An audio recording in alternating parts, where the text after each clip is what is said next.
Hello everyone. I'm going to present to you the topic 1.1.1, evaluate different methods of delivering user training. Okay, why is training end users important? It increases productivity because if users are more familiar, they can use it better. And it's an essential part of introducing a new system so everyone knows how it works. There are three different types of delivering user training: self-instruction, formal classes, and remote and online training. So self-instruction. Users can learn to use a new system on their own. They're given the right materials to learn from, or they already have it. It can take the form of reading a manual or watching a tutorial. Advantages and disadvantages.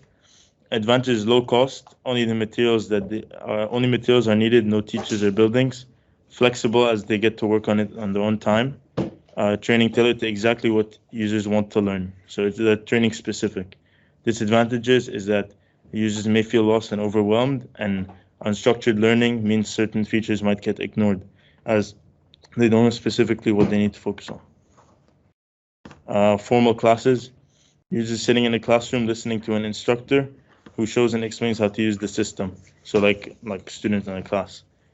This type of training is useful to train large amount of staff. Is it effective and relatively cheap? If the size of the classes is too big, there's little time to deal with individual problems and questions.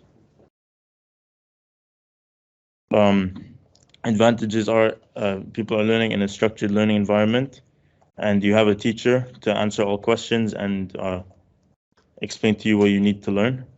And the curriculum is designed to teach all aspects, including ones that might be misunderstood or difficult to grasp.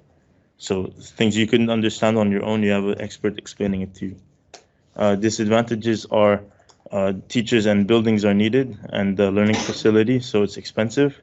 There's a fixed schedule, and not much personalization. So you have to learn what you're being taught, and not in your own time, in a scheduled time. Last one's remote and online training. An instructor training one user or a small group of users by remote connection. So like online classes, you can use Skype, Google, Hangouts, FaceTime, Discord, etc. This is the most effective way of training, in my opinion, because training can be suited to the user's needs and abilities. So they have an expert teaching them, but they can learn wherever they want. They don't have to go anywhere to learn.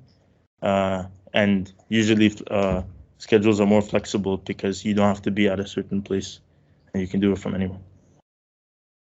And you're still being taught by a professional. Okay. Advantages are it's still a structured learning environment. You still have an expert to answer your questions, and the curriculum is designed to teach all aspects. But the extra thing is that the locations are flexible. You don't have to be in the center, as I said. Disadvantages are teachers and internet connection are needed, so it's not like the self-learning where you only need materials. You need to have a computer or like a device that can support the calls. Can feel remote with no quick hands-on.